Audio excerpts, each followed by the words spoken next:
Hello guys! Happy Saturday! Ayan, order ko today, afternoon. Ayan, ang order ni Ma'am Kai. Yan. Platter yan guys na dapat 89 pieces lang yan pero umabot siya ng 104 pieces. So, bali, pasobra ko na yan kay Ma'am.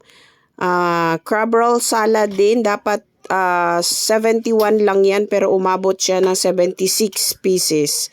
So pasobra ko ulit yan yung mga sobra dyan.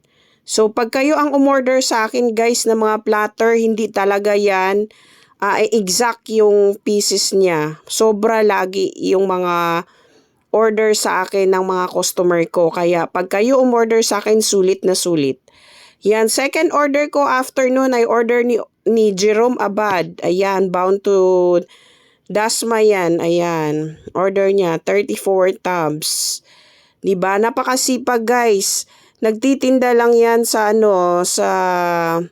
may pwesto sila sa malapit sa palengke. Kaya ayan, masipag kasi yung bata na yan. Kaya yan, sinabay niya sa pagtitinda niya.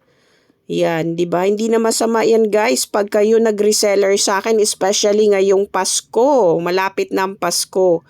Maraming mag-o-order ng mga ganyan, guys. Kaya kung gusto niyo mag-reseller, PM na. Tutulungan ko kayong kumita ng sideline.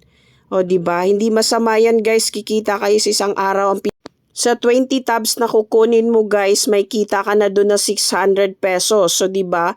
Sulit na, hindi na masama yun guys sa isang araw. Kaya kung masipag kang magbenta, masipag kang mag-alok, so ayan, kikita ka talaga ng saktong-sakto. So sa product pa lang natin, sulit na yan.